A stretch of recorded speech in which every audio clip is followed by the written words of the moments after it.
me presentó Cristian, yo soy Roberto García, soy profesor de historia, además de eso soy estudiante de psicología, y el tema que les voy a presentar básicamente va a ser el método de la ciencia. Ahora, ¿de qué forma voy a empezar? Voy a empezar con varias advertencias, voy a acusarme de inmediato de algunos errores posibles de la charla.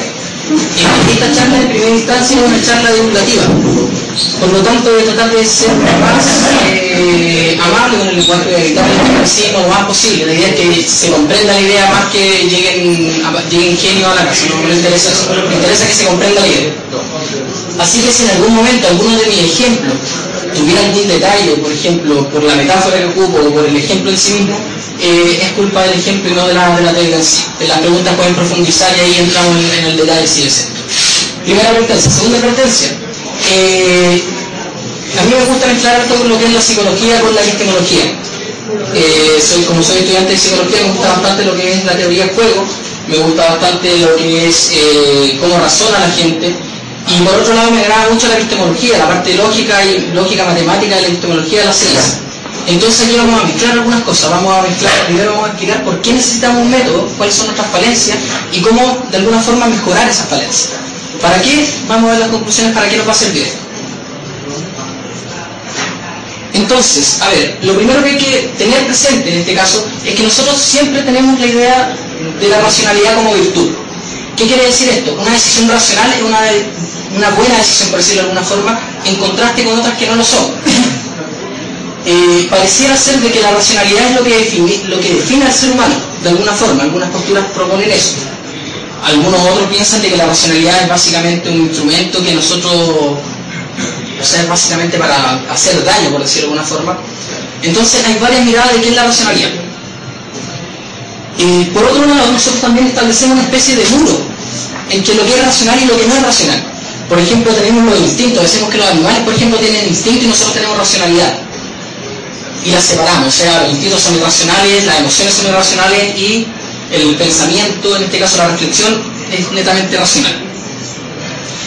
Hoy día lo que voy a tratar de hacer va a ser vacilar esa idea.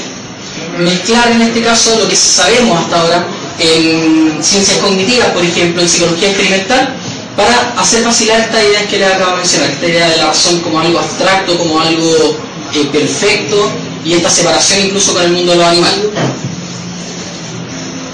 Para dar cuenta de que nuestra racionalidad en sí es limitada.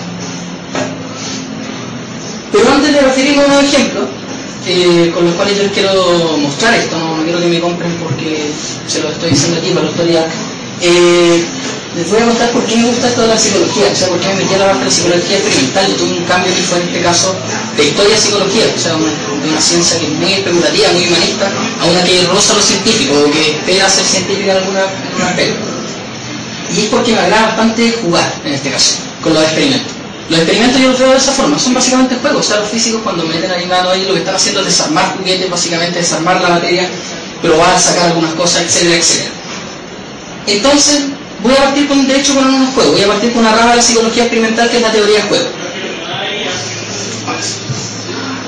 Les voy a proponer el juego bastante conocido, que de hecho, por lo que me contaban hace muy poco, se dio con un programa de televisión en el 7, que es el juego del ultimátum, que se conoce. Les voy a proponer el siguiente juego. Dice lo siguiente: el jugador 1 voy a ser yo en este caso y ustedes van a ser el jugador 2. El jugador 1 tiene una cantidad de dinero, pongámosle 100.000 pesos, por ejemplo, y yo les propongo una repartición de ese dinero. A lo que ustedes pueden responder aceptando o rechazando esa cantidad de dinero. ¿Dónde está la pillería aquí? La pillería es que si ustedes aceptan la cantidad que yo les ofrezco, ambos nos llevamos la repartición, ambos nos quedamos con la plata. Por otro lado, si rechazan en este caso ustedes la cantidad de dinero, lo que sucede es que nadie se queda con nada de dinero, nada de plata. Entonces, por ejemplo, yo les pongo el caso 1. Si yo les ofrezco de los 100.000, 50.000 pesos, ¿ustedes aceptarían? Sí. ¿Sí? Si yo les ofreciera, por ejemplo, 10.000 pesos de los 100.000, ¿aceptarían? ¿Quién no aceptaría o quién aceptaría? Me gustaría. La mayoría no aceptaría, de hecho. El experimento nos dice eso, de hecho. El experimento lo que nos dice, básicamente, es que la gente tiende a aceptar reparticiones que son equitativo, de trazar las desiguales. Las que están más cercanas de la mitad, por ejemplo, son aceptadas por la gente. Pero las que están más en los extremos, por ejemplo, por decir, si le ofrezco 10, 20 mil pesos de los 100, la gente tiende a rechazar porque lo toma como un castigo. Es como, no me tacaño, por ejemplo, de alguna forma, prefiero que los dos quedemos sin nada a que tú te lleves todo. El problema es que esa decisión exactamente no es racional. ¿Por qué? Porque la teoría económica clásica, por ejemplo, la de Adam Smith, nos está diciendo de que aunque ganemos, aunque yo les dé, aunque sea un solo peso, ustedes ya estarían ganando algo. Por lo tanto, deberían haber aceptado. Pero los experimentos nos dicen que no ocurre eso, en verdad. De que ocurre en este caso de que hay otro factor. ¿Cuáles son estos factores? Se mencionan dos, usualmente. No vamos a entrar en detalle aquí porque no nos interesa la conclusión. Pero se separa una parte del sistema límbico, que normalmente está asociada a la parte de las emociones, y otra parte del sistema, en este caso frontal, que está asociada a la toma de decisiones principalmente, a la reflexión racional, al pensamiento moral, etcétera, etcétera.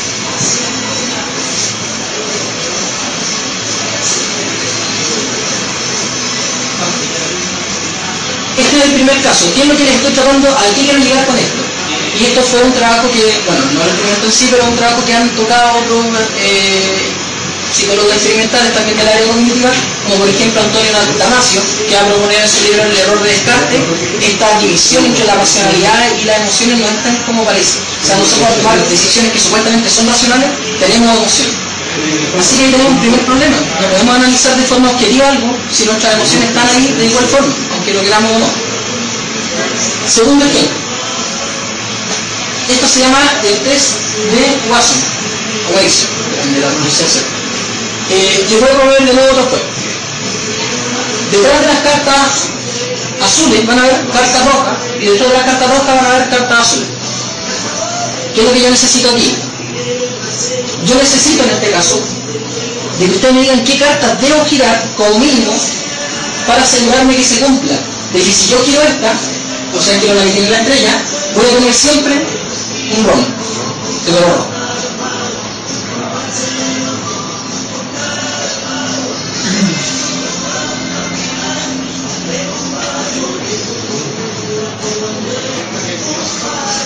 La mayoría le achunta el número de cartas, pero no le achunta cuál carta, como el mío. Y es normal, no es algo que diga que hay inteligencia superior o no. Es una forma de cómo conocemos. Me voy a saltar esta parte, porque posiblemente van a estar mucho rato pensando en cuál es la respuesta. De hecho, no van a llegar de forma intuitiva. Eso es lo que les quiero mostrar, de hecho. Les voy a proponer otro juego, con la misma lógica. Imagínense que ustedes son los guardias de una discoteca, de un bar.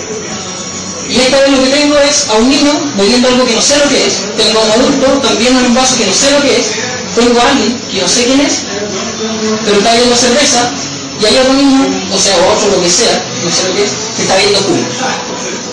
La pregunta es, ¿a quiénes tengo que revisarle los vasos, o revisarle los carnets, en este caso, para que se cumpla la regla de que solo los mayores de edad pueden beber alcohol? ¿A quién le revisarían, por ejemplo, usted? Como niño. Sí, pues si lo revisa todo, resuelve la regla. La idea es que sea el niño. ¿A quién lo revisan? ¿A Bart, el niño? ¿Y al otro el jugo? ¿Y al niño? ¿Y a la cerveza? ¿O el del jugo? El del jugo es él. El que no se sabe. El que está con la cerveza es Bart. Ya. De hecho, esa es la respuesta correcta. ¿Qué es lo que quiero mostrar con esto? Los dos ejemplos que les acabo de mostrar siguen la misma lógica, la misma forma lógica. Sigue la forma lógica que es una implicancia que se llama lógica, no vamos a entrar en detalle tampoco para complicarlo, pero es una relación lógica que dice que cada vez en este caso que tengo un enunciado P, entonces se va a dar Q. En este caso mi enunciado P en el primero era la estrellita, o sea, si tengo la estrella tiene que salirme el rombo. En el caso de que del bar era el enunciado, si tengo más de 18 años, puedo beber alcohol. Era la misma relación lógica. ¿Cuál fue la diferencia? Si se dieron cuenta en la primera, ustedes no pudieron hacerlo de forma intuitiva, en la segunda sí. ¿Por qué? Porque la segunda fue una acción cotidiana, algo intuitivo que nosotros le llamamos. No fue algo abstracto, no fue consciente. Entonces aquí tienen la misma forma lógica. ¿Qué es lo que es detalle? Popper, que quiero acordarme del último artículo que fue el que publicó Dale, salió el tema del falsacionismo, de que nosotros, Popper plantea que nosotros tendemos en este caso a hacer verificaciones, en este caso era obviamente una refutación a esa escuela, pero también nosotros en este caso, para ver qué sí y qué no, deberíamos refutar nuestra afirmación, buscar casos en los que no se aplique esa regla. En este caso, el único caso, según la implicancia lógica, en los cuales no se aplica, sería cuando P, o sea, el primer enunciado es verdadero y cuando el segundo es falso. Por lo tanto, en el caso de la estrellita, debimos haber revisado algo que fuera, ahora sí, que fuera, por ejemplo, P, que sería la estrella, que es lo que nos están pidiendo, y no P, que sería, nos estaban pidiendo esto, tendríamos que revisar esto. O sea, como mismo revisamos las dos estrellas y teníamos la respuesta. En el caso de los adultos, y con la cerveza, el que cumplía el enunciado era par, efectivamente, y el que cumplía el otro enunciado de implicancia era Hugo, pero teníamos que hacer no Hugo, por lo tanto era la cerveza. También lo hicieron de forma intuitiva, no tuvieron que hacer este cálculo lógico, esta tabla de verdad parcial. Por lo tanto, lo que aquí se está buscando es qué elemento refutaba la regla. No estamos viendo qué es lo que confirmaba mi regla, sino que qué refutaba la regla, qué hacía que esa regla fallara. Que es algo muy importante lo que dice. Sigan. Entonces, esa era más o menos la relación. Me estaban pidiendo si P, entonces Q. Como la regla decía que se falseaba solamente con P y con no Q, tenía que revisar P y no Q. Acá lo mismo. Ahí está la traducción terminológica. Ahora, ¿a qué quiero llegar con estos dos experimentos? El primero, lo que quería mostrarles básicamente, era de que el conocimiento racional no es netamente racional. O sea, los animales, por ejemplo, que nosotros caracterizamos por el instinto, también tienen algunos elementos de racionalidad, no como nosotros, pero tienen algunos estados mentales que pueden, o toma de decisiones que pueden considerarse de esa forma. Y nosotros, como seres racionales, también tenemos instinto y también tenemos emoción. El problema es que no los separamos, y no podemos separarlos, de hecho. Por lo tanto, ahí está nuestra primera problema, por decirlo de una forma, nuestra limitación para acercarnos a la realidad. La segunda limitación es que nuestro conocimiento, la mayoría de nuestro conocimiento es intuitivo, o sea, es cotidiano, es lo que se nos da a la experiencia, por decirlo de alguna forma, el día a día, y funciona, es útil. Por ejemplo, yo no me levanto todos los días con miedo de que el techo aparezca a la vuelta, por ejemplo, o que no se cumpla la ley de gravedad, porque estoy acostumbrado a que todos los días pase de esa forma, y como ese conocimiento es intuitivo, se acostumbra. De hecho, tenemos más instintos que los animales. Caso, tenemos instintos de probabilidad, por ejemplo, que no tienen la serie porque no tienen en este caso los animales. Entonces, ahí está el primer punto. Nuestro aparato cognitivo, tal como está, no nos sirve para tener respuestas, en este caso, contraintuitivas, por ejemplo, que sería el primer P. Ahora, ¿qué es lo que estamos buscando aquí? De alguna forma es obtener conocimiento. ¿De qué forma obtenemos el conocimiento? Primero tenemos que tener una definición, por lo menos en el diccionario, de qué es conocimiento. Vamos a tomar la definición clásica para efectos de la charla. ¿Qué lo definen los clásicos, en este caso los conocimientos clásicos, como conocimiento? Dicen que el conocimiento son todas las creencias verdaderas y válidamente justificadas. Por lo tanto, el conocimiento en ese diagrama estaría como al medio, estaría como en la triple intersección de los tres círculos que están ahí. ¿Qué podemos deducir de esto? De que no todas las creencias son verdaderas y que no todas las creencias son justificadas. Por otro lado, de que la ciencia también, el conocimiento también es una creencia. Por otro lado, de que hay creencias verdaderas pero que no necesariamente están justificadas. Y la triada en este caso es que todo conocimiento, en este caso que se espera que sea científico, tiene que tener estos tres componentes. Ahora, la creencia es netamente un factor psicológico, cognitivo. Que sea verdadera o falsa va a depender del tipo de análisis. Por ejemplo, hay verdades matemáticas, por ejemplo, hay verdades en el mundo de la lógica, hay verdades factuales. Y justificada se refiere al criterio empírico. O sea que nosotros justifiquemos, mediante en este caso la experimentación, esa regla. Vamos a ver el detalle también. Entonces, ¿cómo llegamos a este conocimiento? Hay varias pautas. El método científico, nosotros el año pasado, creo, tuvo un profesor con nosotros que hacía los cursos de metodología científica en la Universidad de Chile, a los ingenieros informáticos, y él nos dio una charla bastante buena respecto a cómo se llegaba, de alguna forma, a obtener conocimiento científico. Ponía una especie de círculo que nosotros partíamos del centro, saliendo a la periferia, y hasta ahí nosotros teníamos una serie de reglas, que eran lo que nos enseñaban en la facultad, por ejemplo, con las reglas metodológicas. Pero llegaba un momento en el límite de que para hacer ciencia extraordinaria o salir con una teoría que era novedosa, que no sabía, que rompe de alguna forma los criterios anteriores, había que hacer algo más, y eso algo más no se sabía. No me voy a meter en ese algo más, porque ese algo más yo lo atribuyo netamente a la creatividad. Sin embargo, muchos dirían de que no hay un método científico, de que hay muchos métodos científicos. De hecho, una de las críticas que se le hace al método en este caso, de que dice, por ejemplo, de que como no hay una unidad metodológica, no se puede hablar en este caso de un conocimiento científico, de una verdad, porque se llegan por distintos métodos. Sin embargo, la propuesta que yo quiero hacer aquí, y esta es una de las propuestas fuertes en ese sentido, es que sí hay un método científico. No un método científico como algo, por ejemplo, muy particular. O sea, yo no diría un método a nivel estadístico, por ejemplo, que se ocupa solamente de un tipo de, en este caso, conocimiento, que sería el matemático, o de datos, sino que reglas generales, no como una regla de cocina, no como una receta de cocina, sino que reglas que deberían estar sí o sí para que eso sea científico. Se le pueden añadir más, de hecho, la idea es que se le vayan añadiendo más, pero deben estar esas reglas sí. Si no están esas reglas, nosotros ya empezamos a sospechar de que es una pseudociencia, o que no es ciencia netamente. ¿Cuáles son los elementos necesarios, a mi parecer? Primero, de que exista una teoría previa. ¿Qué quiere decir esto? El conocimiento científico no parte de cero. En ningún momento parte de cero. Hay escuelas en filosofía que dicen o proponen, por ejemplo, de que uno tiene que eliminar todo conocimiento y partir, en este caso, de la experiencia inmediata. Pero uno no puede eliminar todo el conocimiento anterior. No puedo partir, en este caso, nuevamente formulando problemas de la nada. Los problemas siempre parten, en este caso, por una teoría anterior de que en algún problema, en algún caso, no supo, en este caso, explicar eso, y apareció la nueva teoría que sí pudo hacer. Segundo, el problema tiene que estar bien formado. No puede tener enunciados, por ejemplo, de que presuman cosas de que no existen, o que sabemos que no existen. Por ejemplo, en parapsicología se da mucho. Vamos a preguntarnos, como pregunta de investigación, ¿por qué los fantasmas son tan ruidosos? Estoy presumiendo que los fantasmas existen. O sea, ya tengo algo de por medio de que estoy asumiendo algo que no está comprobado. ¿De qué nos sirve esto? Eliminar problemas para la ciencia que no son útiles, que ni siquiera merecen de alguna forma ser revisados o no. La falsabilidad, en este caso, que es lo que vimos en este caso, que es refutar. Esto es un poquito complicado porque no suele ser bien entendido. ¿En qué sentido? La falsabilidad aplica dependiendo del tipo de teoría. Por ejemplo, no es lo mismo una hipótesis que una conjetura cualquiera, no es lo mismo una hipótesis que una ley, no es lo mismo una hipótesis, una ley que una teoría, por ejemplo. Los críticos de la ciencia meten todo en el mismo cajón, critican todo de la misma forma, o sea, todo es relativo.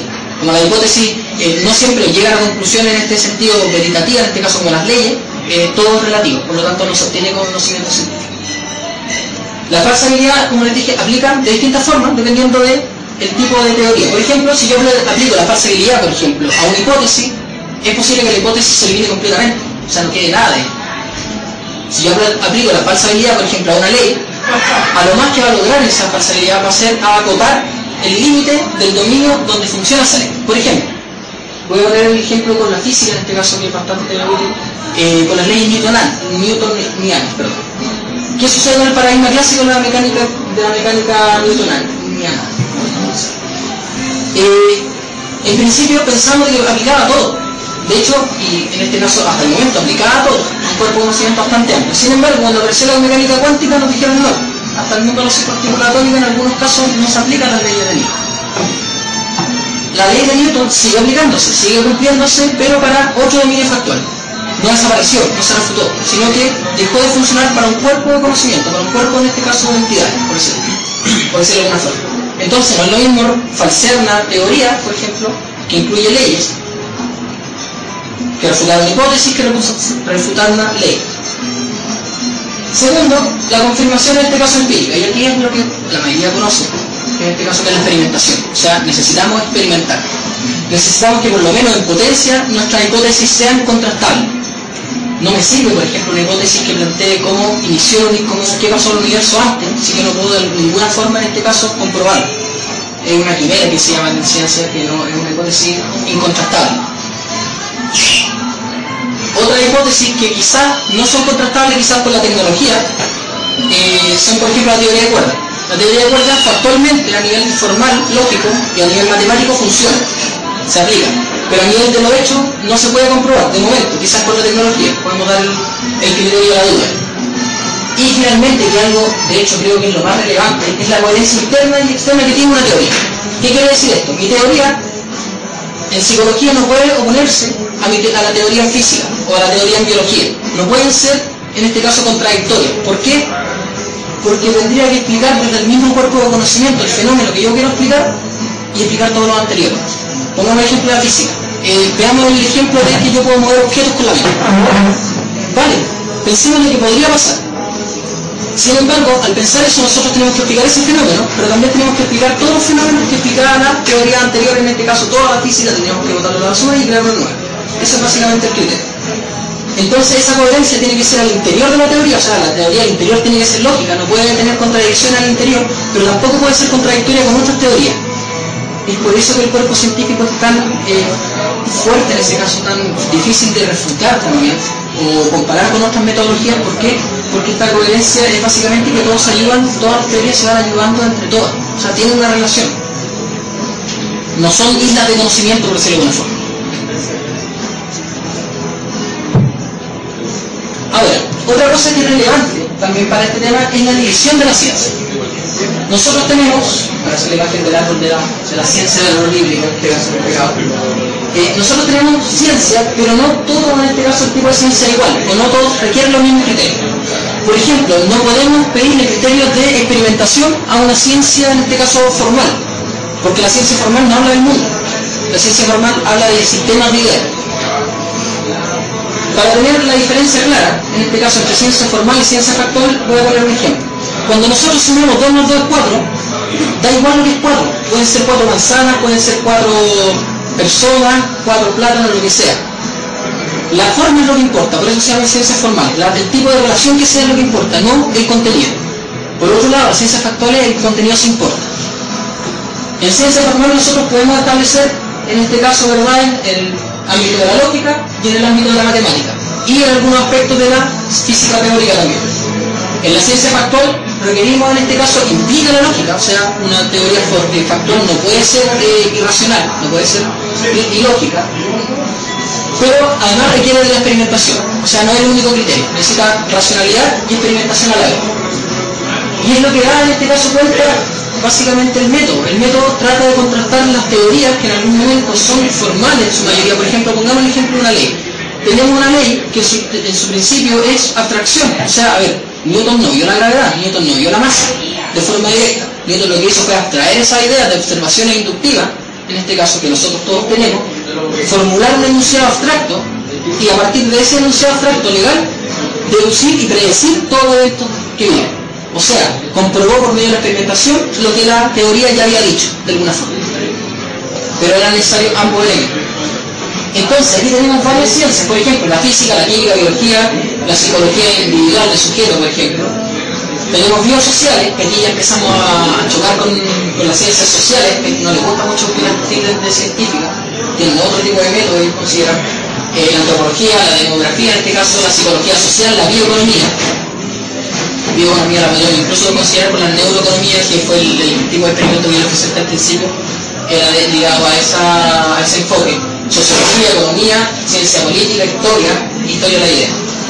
Ahora, voy a agregar un tercer criterio, y es por tema de utilidad práctica. ¿Por qué? Porque yo quiero que esto les sirva de alguna forma para aplicarlo en los problemas diarios. No quiero que vayan a dar una cadena en este caso, porque el material que estoy dando no es suficiente para eso tampoco. Pero sí yo puedo criticar ideas. Aquí hay un tercer tipo de ciencia, que es la ciencia aplicada. ¿Cuál es la ciencia aplicada? La tecnología principalmente a la que se le suele atribuir. Pero la ciencia aplicada, en su definición larga, puede ser cualquier aplicación o cualquier acción que implique un conocimiento científico. Podemos tener a la ingeniería ahí, podemos tener a la medicina, a la psiquiatría, y otra que me gustaría en este caso agregar también, que deberían, ojalá fuera en algún momento así, que podría ser la ciencia política y la ciencia económica. O sea, pensémoslo de esta forma, las políticas públicas tomadas en base a criterios científicos, en este caso criterio, en este caso de contrastabilidad, de experimentación, etcétera, etcétera, y luego aplicadas en un contexto, podría ser en este caso una alternativa de ciencia aplicada y una alternativa mucho más eficaz de la que tenemos ahora. O por lo menos podríamos decir, mira, tu opinión sobre este tema no es tan porque yo tengo evidencia, o yo tengo en este caso un conocimiento, un respaldo por detrás. Ahora, ¿cómo se obtienen estas ideas científicas? Hay dos fórmulas. Hay dos criterios, en este caso, dos criterios que se suelen ocupar. El criterio de deducción y el de inducción.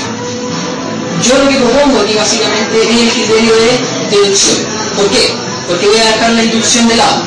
La voy a dejar de lado de forma general. La inducción también no es útil de forma estratégica, pero no para generar conocimiento científico general. ¿Por qué? Porque como dije en un principio, no todos los hechos, en este caso de la observación, dados por observación, son dados a la experiencia de forma inmediata. Hay cosas, por ejemplo, que no son dadas a la experiencia y necesitan incluso imaginarse o inventarse. O sea, decir que a alguien en algún momento se le ocurrió algo que fue genial y lo aplicó una teoría, eso también es básicamente parte de la creatividad. Por eso que la parte que les explicaba, que lo relacionaba con el trabajo que hizo, la charla que dio el profesor de ese límite en donde se pasa a ciencia extraordinaria, se necesita mucho lo que es la creatividad. Entonces, la inducción, ¿por qué no es completa? No es que no sea útil, pero no es completa, y algo que también refutó en este caso Popper. Es netamente porque no puede dar respuesta eficaz a todas las problemáticas científicas. Van a haber problemas científicos que no se dan por observación directa, que no es capaz de explicar la inducción y sí la deducción. Y la deducción acá a la vez es capaz de explicar ambas. ¿Qué propone la deducción? Tomar un enunciado general. ¿De dónde sale ese enunciado? Puede ser por observación quizá, en este caso, o generalizar, pero un enunciado que no es necesariamente observable. Y ese enunciado, que puede ser una teoría, una ley, extraer predicciones y explicaciones. Nuevamente, toda la mayoría de las leyes, en este caso la mayoría del conocimiento científico, funciona de esta forma. O sea, le voy a poner un ejemplo, el medidor de la luz. Nosotros vemos el medidor de la luz, por ejemplo, pero no vemos la corriente. Nosotros sabemos que la corriente pasa por ahí porque la aguja se mueve. Es una prueba indirecta. La corriente nunca la han visto los científicos tampoco. Presumen de que hay algo que está pasando que genera cierto efecto indirecto en la aguja del medidor, por ejemplo, y no hace presumir, hay algo que está pasando ahí que tiene ciertas características, y a eso le vamos a llamar corriente. Da igual lo que sea, pero eso le vamos a llamar corriente y tiene ciertas propiedades. De esa forma funciona más o menos la ciencia a nivel deductivo.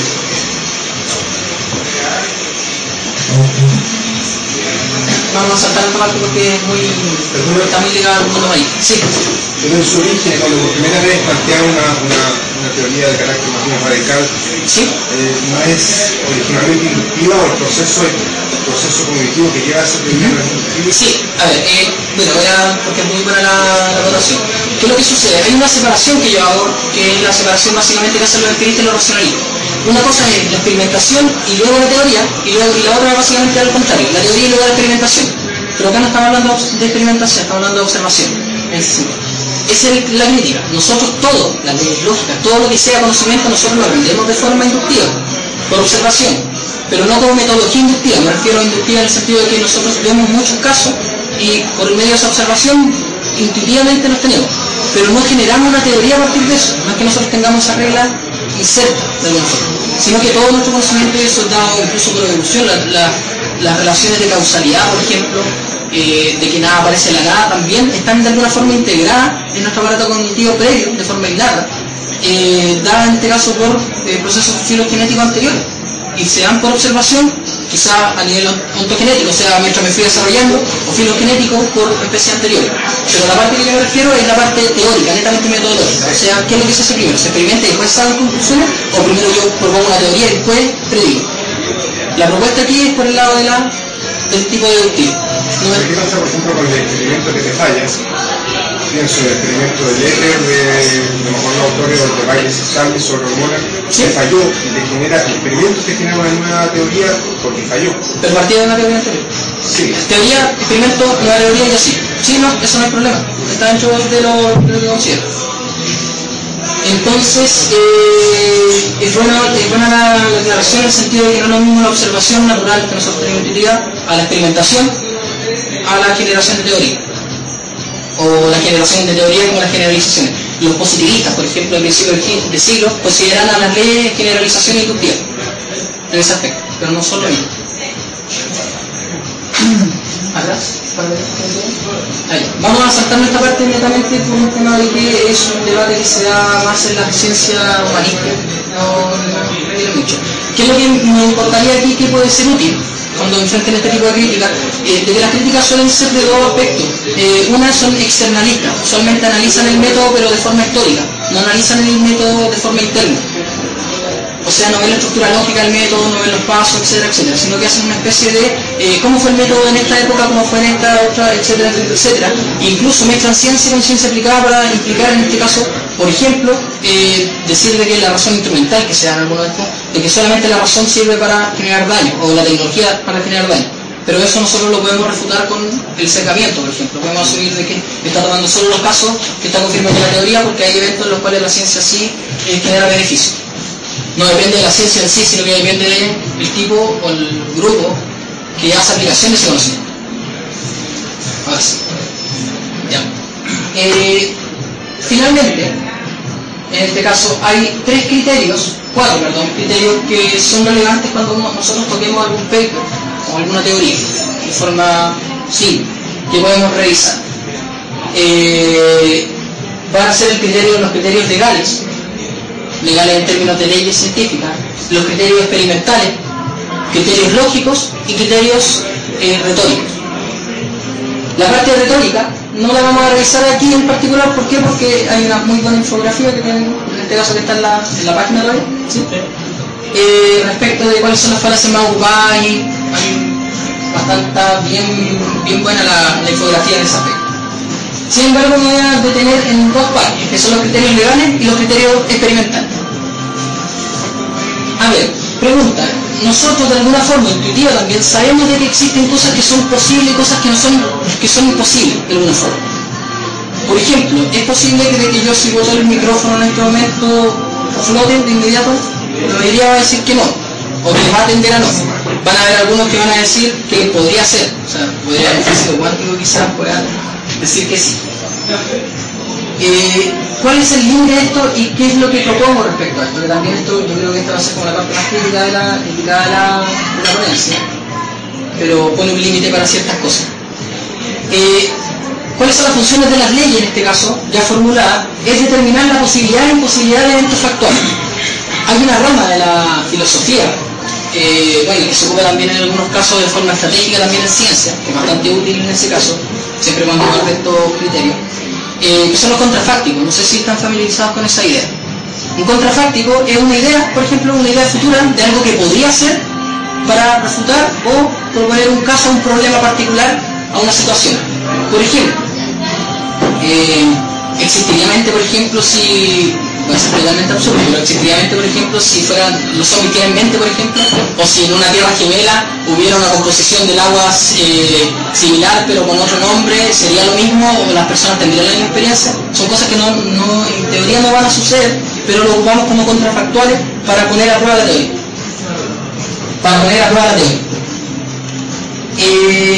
Sin embargo, esto, los contrafactuales, y también gran parte de la lógica modal, que aquí yo básicamente lo voy a dejar como inútil para efectos de obtener conocimiento. La mejor forma de determinar el criterio de posibilidad y de imposibilidad bajo estos criterios científicos serían las leyes. Y serían dos tipos de leyes, no sería una sola. Nosotros tendemos a funcionar con un tipo de leyes que son leyes en base a funciones, usualmente. Por ejemplo, la ley de Ohm, o sea, que establece una relación entre la resistencia de un material y la corriente, o el voltaje en este caso, o la potencia. Pero hay otras leyes que son estadísticas, en este caso que son leyes estocásticas. Por ejemplo, acá puse el ejemplo de las distribuciones de velocidad de Maxwell, por ejemplo para partículas o gases. ¿Qué es lo que quiere decir esto? Hay dos criterios que va a depender del nivel de análisis que yo haga, o si incluso de la naturaleza misma del evento que yo estoy midiendo, si esto aplica o no. ¿Qué quiere decir, por ejemplo? Quizás yo, por ejemplo, para el mundo cuántico no puedo aplicar leyes funcionales, o en principio no podría, pero sí puedo aplicar leyes estocásticas. Ahora, a mí me agrada esta parte del mundo cuántico porque lo encuentro muy similar cuando uno estudia ciencias sociales. Es tanta la complejidad que se da a ese nivel tan pequeño y a un nivel tan macro también que se da en ciencias sociales, que de hecho la mayoría de las leyes, en este caso las hipótesis que se dan en ciencias sociales también están de forma estocástica, no están de forma funcional. Nosotros tendemos a tener, por ejemplo, leyes funcionales en física clásica principalmente, en biología, en química, etcétera, etcétera. Ahora, hay otras teorías respecto a esto que va a depender, por ejemplo, de dónde aparece esta ley. Supongamos como por ejemplo la termodinámica. La termodinámica tiene en este caso una mecánica estadística que es para el análisis molecular, o sea, cómo se relacionan las moléculas, pero también tiene leyes funcionales, en este caso, para cuando se toma la globalidad de las moléculas. No se toma la interacción de las moléculas en particular, sino que se toma la totalidad. Cuando se considera la totalidad, funcionan leyes funcionales, y cuando se toma en este caso molécula por molécula funcionan leyes estadísticas. Entonces para un mismo fenómeno tenemos dos tipos de leyes que no se contradicen, de hecho, llegan a los mismos resultados. ¿Cuáles son las precauciones de esto? Antes, en este caso, que de hecho ya mencionamos algo al respecto, es que estas leyes tienen determinados dominios factuales, que yo le llamo. ¿A qué me refiero? De que esta ley, las leyes no tienen, por decirlo de alguna forma, el cuantificador general, o sea, universal. No siempre. No puedo decir de que la ley de Newton aplica a todo, porque no es cierto. Hay parte en la naturaleza, para ciertas propiedades de la naturaleza, para ciertos niveles de emergencia quizá, para cierto tipo, en este caso, de interacción con otros fenómenos o con otra parte de la materia que no aplica. Lo bueno es que la ley predice de alguna forma, en este caso, un elemento general, y la falsabilidad va de alguna forma a ir agotando el dominio específico de esa ley. De todas formas, por ejemplo, lo que nos dice aquí es que sí hay criterios para decir que es posible o no. ¿De qué nos sirve esto? Primero, pescar la lógica modal y tirarla al tacho de la basura, porque no nos sirve. La lógica modal no nos dice nada nuevo que la lógica proposicional no nos diga, en ese sentido. O no nos dice nada de que las leyes, en este caso, a nivel factual, ojo, a nivel factual, no nos digan. Ahora, otro problema que tiene esta lógica modal de decir que quizás en un mundo paralelo va a ocurrir esto, o quizás en otro universo hay otra persona que está tomándose algo allá afuera en vez de dar la charla. Uno es básicamente una lógica, que ya vimos que la lógica no tiene contenido en sí misma, no tiene significado en sí misma, es darle una especie de significación de cosas reales a una lógica que no la tiene. Entonces por ahí va la ley. ¿Cuál sería nuestro criterio de posibilidad de cosas posibles o imposibles? Sería la ley. Algo bien cómico, que ya vamos a terminar con esto, a la criterio empírico, es que cuando se da, no sé si han visto la película, bueno, la mayoría de la película Matrix. Con un alumno una vez tuve una charla de que él me hizo la pregunta titánica, de que es chistosa pero es horrible de responder, de que cómo yo sé que no estoy en Matrix. O sea, se le da toda la especulación de cómo yo sé, te ponen el ejemplo similar al del cerebro de la cubeta de Pután, de que a lo mejor mi cerebro está hay un científico, una máquina que está dándome toda esta experiencia que yo tengo en este momento y a lo mejor no existo, un montón de especulaciones que se dan. Pero se resuelven en base al criterio de ley. O sea, si la experiencia me genera algo que la ley no predice, por ejemplo, no existe, imposible. Así que algo pasa ahí. En los sueños, por ejemplo, suele ser así. Los sueños ustedes van a notar que en algún momento, los sueños, cuando uno nota que el sueño es sueño, es porque algo de la ley no se cumple. O algo que nosotros tenemos, que se da siempre, no se está cumpliendo. Criterios formales no los vamos a considerar mucho porque es un poquito más abstracto, pero básicamente es con que cumpla, por ejemplo, con los principios de la contradicción, con los principios, en este caso, del tercero excluido, identidad, o con relaciones matemáticas. Por ejemplo, si yo tengo que una manzana es más grande que otra, y esa otra es más grande que otra, yo puedo establecer una tercera relación, que la más pequeña es más pequeña, evidentemente, que la más grande, sacándola al medio. Por ejemplo, en teoría de conjuntos se puede usar esa, y en matemática la ley de transitividad. Pero no lo vamos a usar aquí porque son fundamentos básicamente axiomáticos quizás de propiedades que tienen las matemáticas, que es el lenguaje universal de la ciencia. Los elementos redondos, como mencioné, se los dejo de la en este caso porque hay una buena infografía que hicieron, bueno, y es bastante grande. Lo que quiero seguir entrar en detalle lo sigue. Los elementos empíricos. Y esto es bastante útil cuando uno se enfrenta a un pesco. ¿Qué cosas que hay que considerar?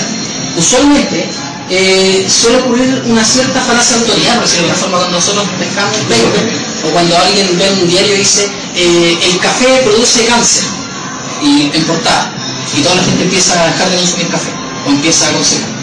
O este tipo portada del Guardián de la Salud, por ejemplo, se relacionan al mismo tipo de enunciados sensacionalismo. Pareciera que la ciencia o que un estudio tiene autoridad. ¿Qué es lo que quiero hacer con esto? Quitarle esa autoridad, o no tan así, sino que básicamente, por lo menos que el estudio valga por lo que dice el estudio y no porque sea científico. En base a esto hay algunas pillerías o cosas que uno tiene que darse cuenta o por lo menos mirar. Primero, voy a poner el ejemplo de un viñedo. Tengo un montón de árboles, en este caso de parras, y yo quiero saber en este caso cuáles son los factores que permiten de que las parras crezcan mejor y más rápido, o que produzcan mejor uva. ¿Qué es lo que hago yo primero? Tengo unas 100 hectáreas. Lo que yo primero tengo que hacer es fijarme el tamaño de la muestra. Por ejemplo, no es lo mismo, o no tiene la misma representatividad de que yo le hago la encuesta a 3 personas aquí, a que yo le haga la encuesta a todo el grupo de aquí. no tiene la misma validez. Hay que tomar básicamente la cantidad de personas. ¿Por qué? Porque eso va a influir en este caso, si bien no se va a notar mucho en la significación estadística, porque si lo vemos en porcentaje ni siquiera va a saber, se va a notar en este caso la cantidad de personas. Sí tiene influencia en este caso cuando nosotros establecemos una correlación, o cuando vamos a establecer un coeficiente de determinación que es para ver cuánto de la variable influencia el otro. Eso lo tenemos que fijar. La idea es que mientras más grande la muestra, más confiable o más, en este caso, fidelidad tiene. Segundo, el grupo de control. A ver, tengo las parras, en este caso. En mi primer caso, perdón, también la muestra voy a tratar de tomar la mayor cantidad de parras posible. El segundo, un grupo de control. ¿Qué quiere decir? Voy a darle un fertilizante, por ejemplo, a una cantidad de parras y a otra no. O sea, voy a tomar una mitad de las parras, no le voy a dar un fertilizante y otra sí, para ver qué grupo, en este caso, qué efecto tiene. Aquí nosotros tenemos también, por ejemplo, el conocido efecto placebo. O sea, yo le doy el medicamento a alguien, o finjo darle el medicamento a alguien para ver si de alguna forma eso está afectando los resultados del experimento. Segundo, la representatividad de la muestra. Si yo aquí, por ejemplo, tengo mujeres y hombres, y yo quiero hacer un estudio sobre la estatura de ellos, yo no puedo, en este caso, tomarlos completamente sin segmentarlos, porque sé que hay diferencia hoy entre los tamaños promedio de las mujeres y tamaños promedio de los hombres. Si yo tomo aquí, posiblemente me va a dar un resultado bastante distorsionado, lejos de la realidad. Sin embargo, si yo los segmento, por ejemplo, por sexo, yo voy a notar de que va a haber un promedio de mujeres que se va a correlacionar bastante con lo que es la realidad y un promedio de hombres. Y de hecho puedo comparar esos dos datos. Aquí ocurre lo mismo. Necesito que la muestra, en este caso, sea confiable. ¿De qué forma? Asegurándome de que los grupos sean representativos, las poblaciones, que yo estudio sean representativas.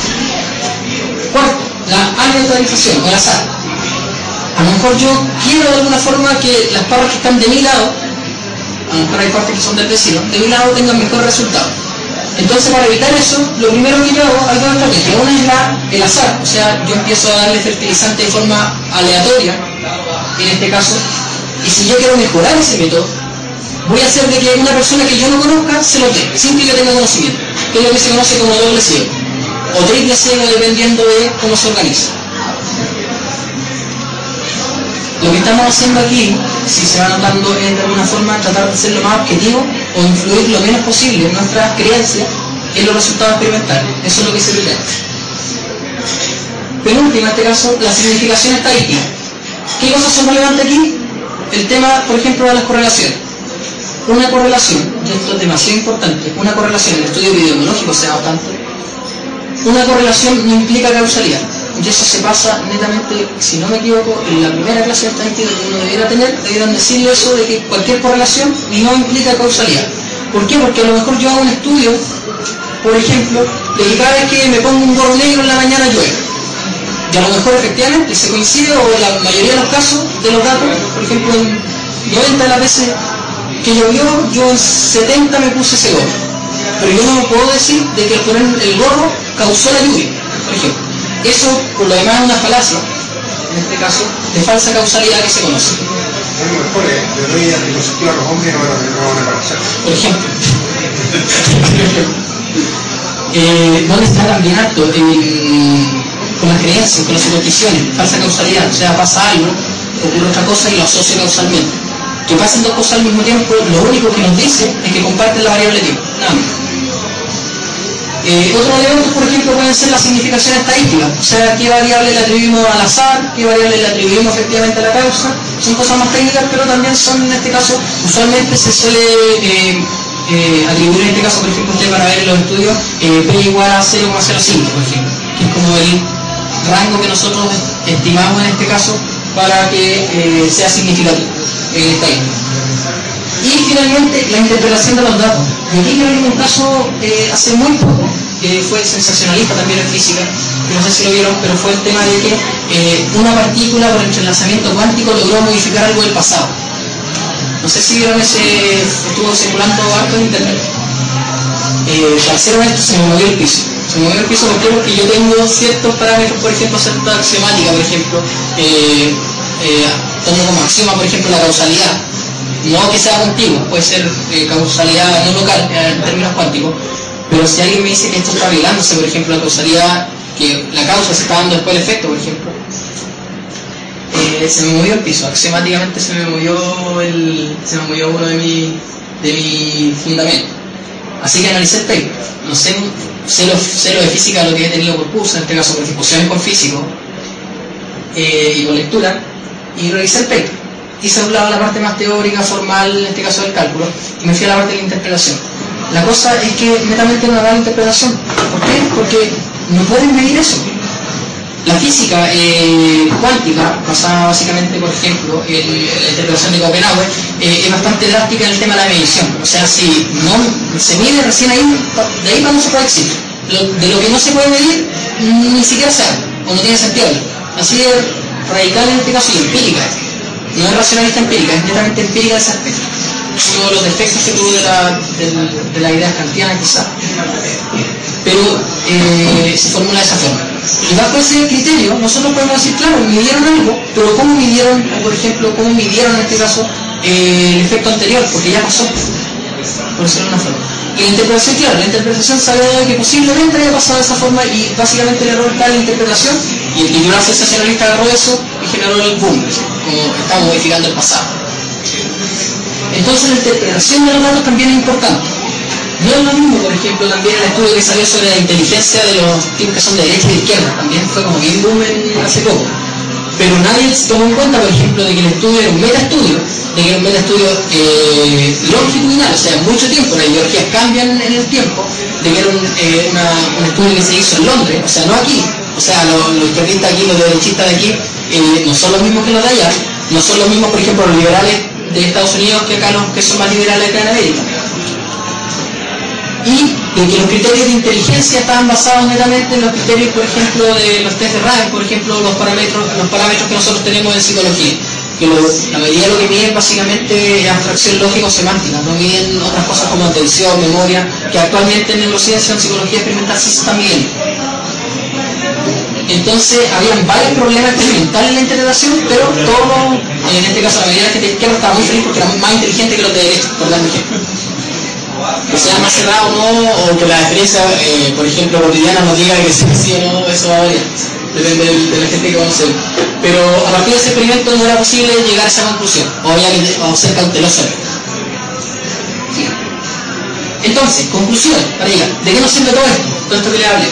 Punto 1, saber de que nuestros límites, en este caso cognitivos, de alguna forma son límites de que afectan al conocimiento científico, pero de que a su vez hay una forma de atenuar. Y esa forma sería el método científico. Segundo, de que habría un método científico. ¿En qué se basaría este método científico? No se basaría, por ejemplo, en estadística, por ejemplo, no se basaría en el uso de los rayos X para un estudio particular o de una técnica en particular. Y eso, ojo, porque sirve mucho para refutar a las pseudociencias, por ejemplo, o las protociencias. Una técnica estadística no implica que sea científica. O sea, que yo en parapsicología ocupe estadística no la hace científica. Necesito otros criterios. Entonces, estos criterios básicamente son necesarios, no suficientes, pero sí necesarios para que haya ciencia. Eso es lo que yo defino como método científico. Por otro lado, hay cosas que tenemos que darnos cuenta, básicamente criterios legales, criterios empíricos, criterios retóricos, criterios lógicos. Y mano a la obra, ¿de qué nos sirve esto? Primero, para no tragarnos cualquier cosa que porque diga que sea científico, amén. O sea, básicamente como cambiar la Biblia por un paper, la idea es que no sea eso.